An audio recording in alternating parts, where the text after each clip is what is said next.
En este día miércoles, ya casi terminando esta semana, estamos a la mitad de una semana en la que estamos repasando varios temas de la carta a los Efesios, pero en este día miércoles vamos a hablar un poco acerca del capítulo 4, que nos va a presentar la unidad de la fe y cuán importante es que nos involucremos en el trabajo por esta unidad. Bueno, ya el día de ayer nuestro pastor Rimperla hablaba un poco acerca de esto respecto a la iglesia, y ahora vamos a hablar un poco más ya en el capítulo 4, y por eso vamos a pedir la dirección de nuestro Dios. Querido Padre, necesitamos de tu sabiduría, de tu Espíritu Santo, para que podamos hacer prácticas todas estas lecciones en cada una de nuestras vidas que estamos aprendiendo de la carta a los Efesios. Ayúdanos a vivir en la atmósfera de la unidad que tú esperas de tu iglesia. Lo pedimos en el nombre de Jesús. Amén. En el día de hoy, pastor, llama la atención algunas cosas porque aunque ya Pablo ha dejado, quizás si lo puedo decir así, ha dejado un poco la parte teológica profunda, no deja de ser ese teólogo que es profundo, y al principio del capítulo 4 nos presenta un concepto de unidad que tiene todo un fundamento teológico y que me gustaría que nos ayudara a explorar, porque creo que con eso también nosotros, la iglesia del siglo XXI, deberíamos ser grandemente bendecidos si comprendemos por qué Pablo está tan interesado en la unidad y cómo llega a la conclusión de que debemos mantenernos unidos. Totalmente de acuerdo con este comentario. Estos versículos nos muestran la preocupación principal del apóstol Pablo cuando escribió esta carta, y lo hemos mencionado esta semana, y es lograr la unidad de la iglesia en Éfeso. Pero no solo en Éfeso, sino en tu iglesia y en mi iglesia, en la iglesia de Dios en la actualidad. Recordemos que habían tensiones en la iglesia en aquella época. Si alguien piensa, bueno, en mi iglesia ahora hay tensiones y se asusta, hermanos, esto no es nuevo. Recordemos que allá tal vez lo que cambian son las razones de la tensión, pero en el fondo es lo mismo, porque muestra nuestra naturaleza humana no transformada, y ese es un punto que ya hemos hablado.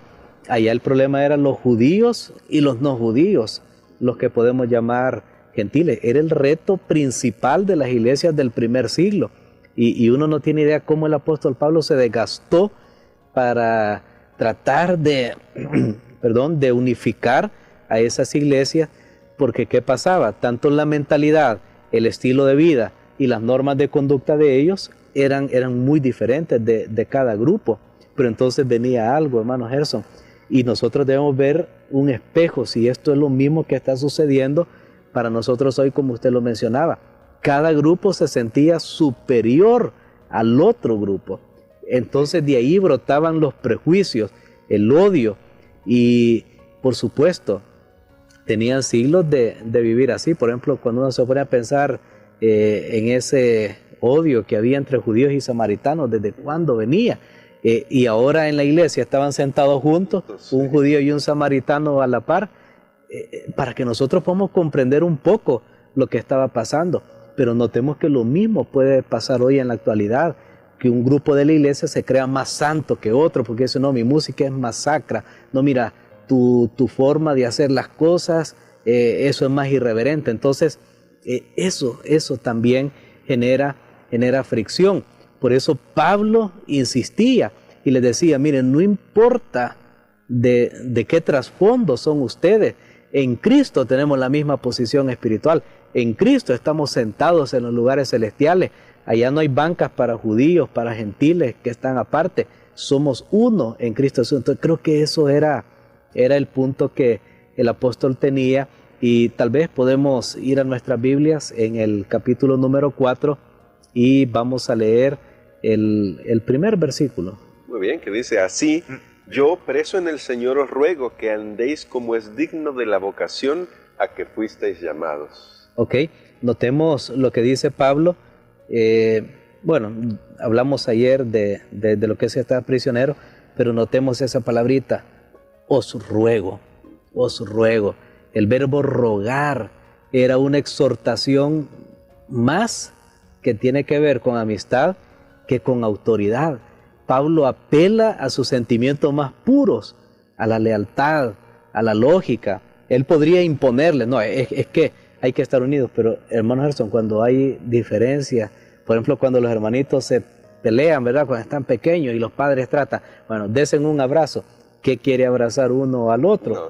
Entonces, yo he visto algunas cosas que los padres se las ingenian para esto y a veces algunos lo que hicieron fue unir a los dos que se habían peleado, a los dos hermanitos, y ponerles ahí alrededor un lazo, algo, para que ya están abrazados, ya están a la fuerza.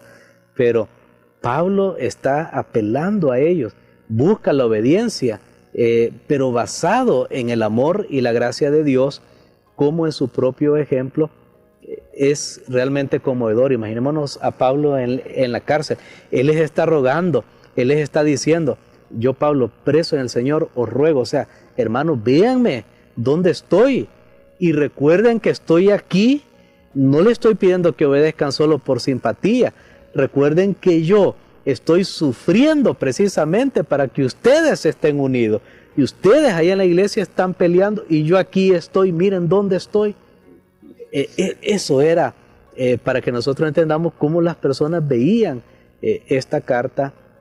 Así que el apóstol decía, bueno, definitivamente nosotros recordemos la historia de las prisiones de Pablo cuando vamos al libro de Hechos. Los judíos eran los causantes de su prisión porque predicaban la gracia de Dios a los no judíos.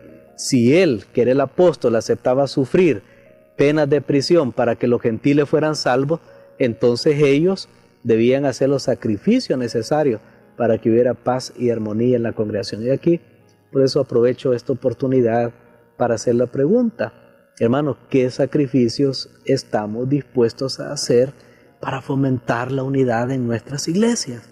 O más bien, somos los que están fomentando la desunión en las iglesias. Y estamos usando a veces los vehículos de la tecnología que Dios nos ha dado hoy para fomentar desunión, para fomentar que yo veo con sospecha los que son allá de África. Hermanos, por favor, creo que hoy es más necesario escuchar al apóstol Pablo decir: os ruego. Y pastor, bueno, justamente en esa línea de pensamiento que usted nos está presentando, el verso 3 dice: solícitos en guardar la unidad del Espíritu en el vínculo de la paz. Es decir, tenemos que hacer algo. Y luego nos presenta esa razón teológica: hay un solo cuerpo, un solo Espíritu. Voy a saltar un poquito los textos, pero luego dice una misma esperanza, un Señor, una fe, un bautismo, un Dios y Padre de todos. ¿Por qué Pablo ahora, en este ruego que hace, pone este fundamento que es un fundamento teológico muy profundo? Es correcto. Y sabe que en la primera parte que usted mencionó, que leyó, solícitos en guardar la unidad de la fe, y entonces él mencionaba esas palabras que estudiamos cada una: la humildad, la mansedumbre, procurando mantener la unidad. Porque una de las mejores maneras de fomentar la humildad es enseñar y predicar constantemente de la gracia de Dios.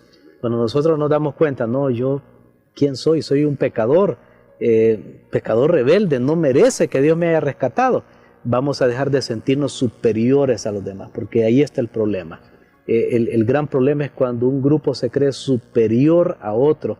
Hermanos, si hoy, tristemente en la actualidad, hay ciertas teorías teológicas que el que las recibe automáticamente va a llegar a sentirse superior al otro.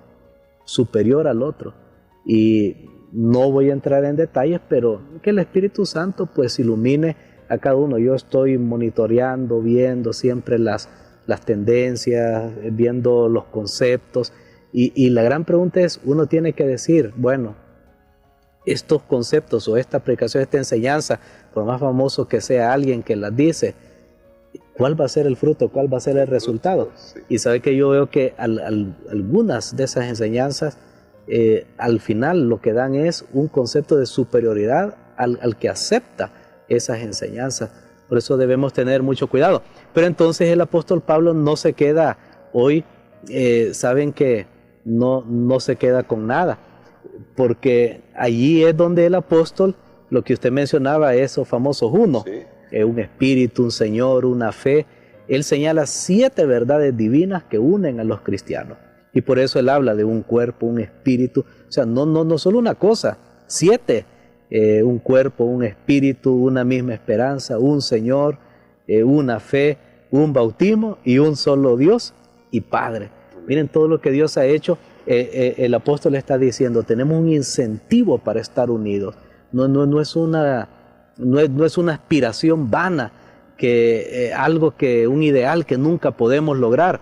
Claro que sí, porque ya hay una unidad, hay unidad en la Trinidad, hay unidad en la doctrina, en la enseñanza. Y aquí yo quiero decir algo para finalizar esta sección, que noten ustedes. Al principio había hablado el apóstol de la humildad, de la mansedumbre y todo eso. Es necesario soportar con humildad y amor a las personas que son diferentes a nosotros y a los que nos tratan, a los que no nos tratan como quisiéramos que nos trataran. El apóstol soportó mucho a estas personas que no lo trataban tan bien, que cometieron injusticias con él. Pero, ojo, y aquí vamos, hermano Gerson, porque alguien dirá, bueno, hermano, recuerde, usted tiene que ser humilde, tiene que ser manso, así que no tiene que reaccionar si alguien predica una doctrina incorrecta. Ojo, el apóstol soportó mucho a las personas que no le trataban bien, como lo mencioné, pero no toleraba la doctrina falsa que atacaba a la persona de Jesucristo o que minaba el significado del Evangelio. Aquí yo quiero ser muy categórico, muy enfático, mis queridos hermanos. El apóstol Pablo no soportaba ninguna enseñanza que distorsionara la obra, la persona y la figura de Jesucristo. Y recordemos que Cristo es central. Amén. Y entonces, si hay una enseñanza que distorsiona quién es Jesús, no vamos a alcanzar la salvación.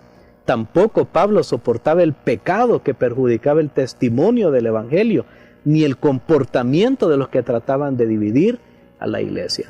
Entonces yo quiero que pongamos eso claro, porque no pensemos, sí, entonces pastor, aquí cada quien hace lo que quiere. No, Pablo amaba a todos, se preocupaba por todos los cristianos, pero ese tenía que actuar con dureza debido al celo que tenía por la verdad y por la iglesia. En Corintios él habla del cuerpo, 1 Corintios capítulo 3, versículos 16 y 17, te puede estudiarlo posteriormente, donde él dice, si alguno destruye el cuerpo, el templo, Dios destruirá al tal. Y ahí no está hablando, hay otro texto ahí mismo en Corintios que habla del cuerpo, mi cuerpo, nuestro cuerpo, individual, humano. Aquí no, aquí está hablando de la iglesia.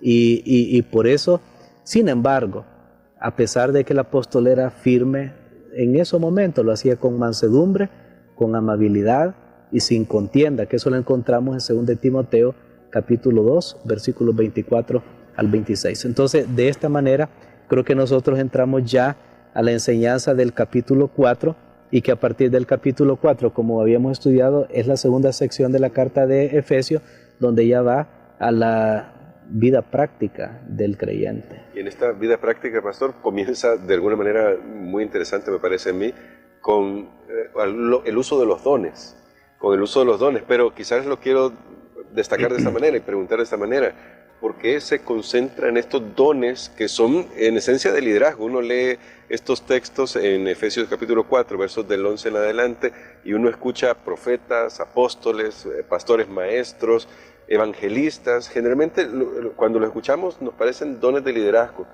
¿Qué importancia tiene el papel de estos líderes que reciben estos dones en el cuidado de la unidad de la iglesia?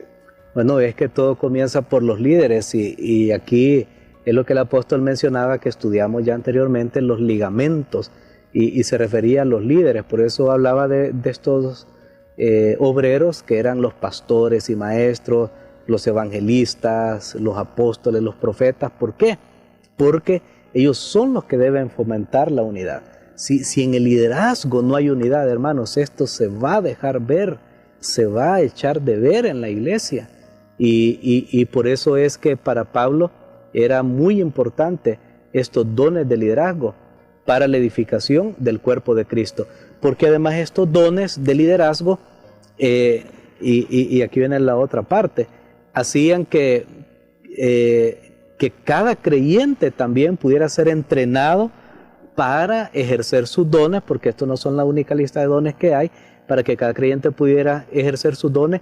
Y curiosamente, cuando cada creyente esté ejerciendo sus dones, se fomenta la unidad. Sí. Sé que una iglesia donde las personas no están trabajando de acuerdo a sus dones, hay muchos que están vacantes, ahí hay desunidad. Pero cuando estamos trabajando, entonces era algo bien interesante. Bueno, el apóstol Pablo incluso comentaba cómo fue que Cristo subió al cielo, dio dones a los hombres a través de su Espíritu Santo. Era una figura que en el pasado, recordemos, era cuando se repartía el botín, que iba a la guerra, un rey, un ejército, y luego ahora en esta contienda entre el bien y el mal que Jesús venció en la cruz del Calvario, Él va al cielo y Él no se queda con las cosas.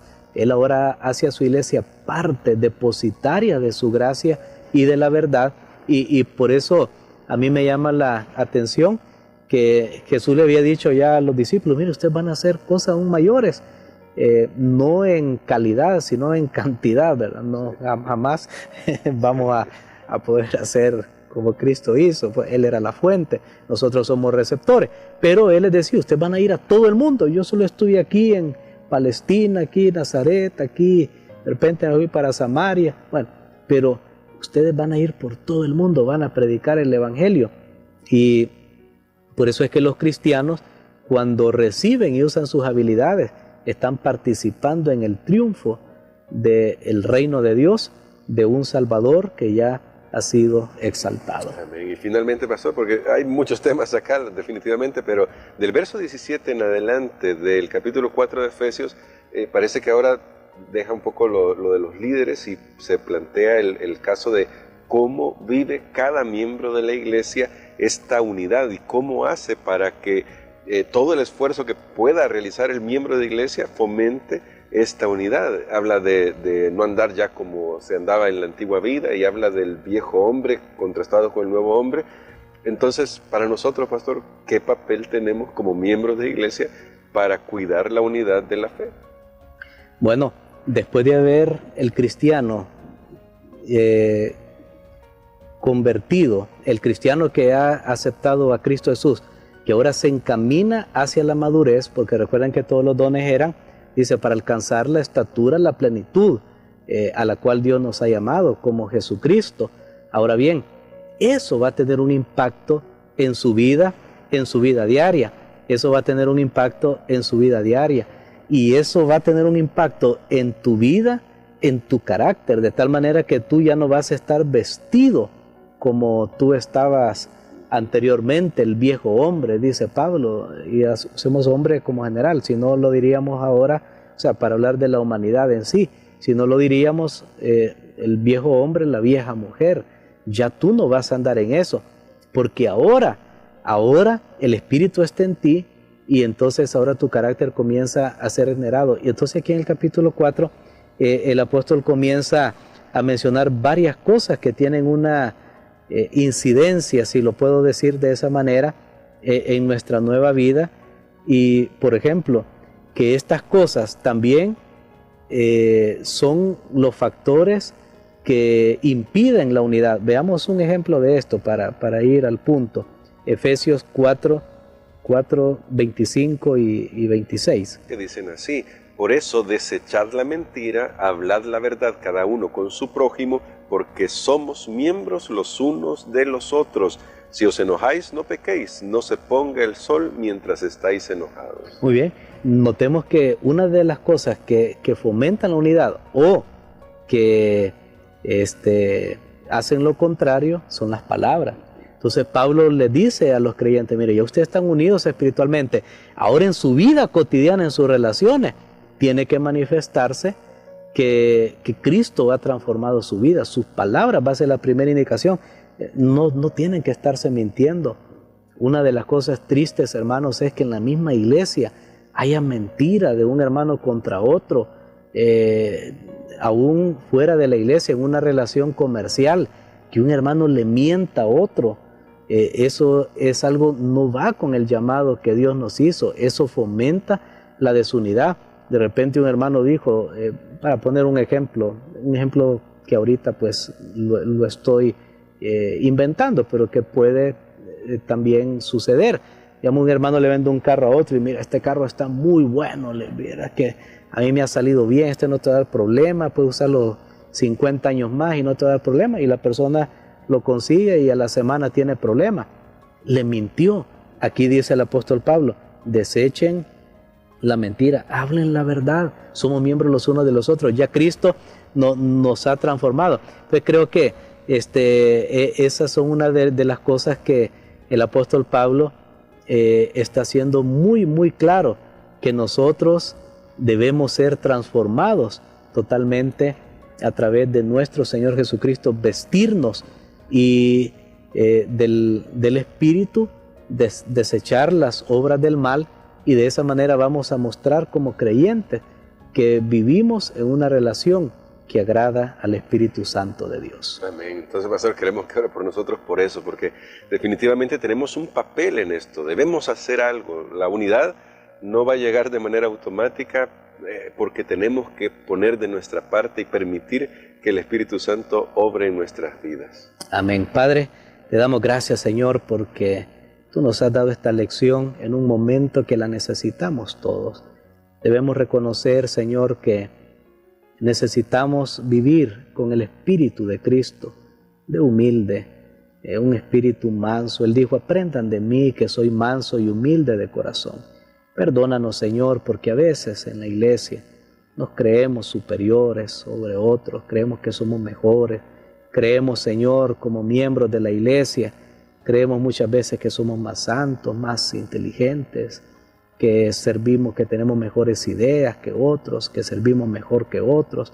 Señor, perdona a tu iglesia, Padre, perdónanos a cada uno.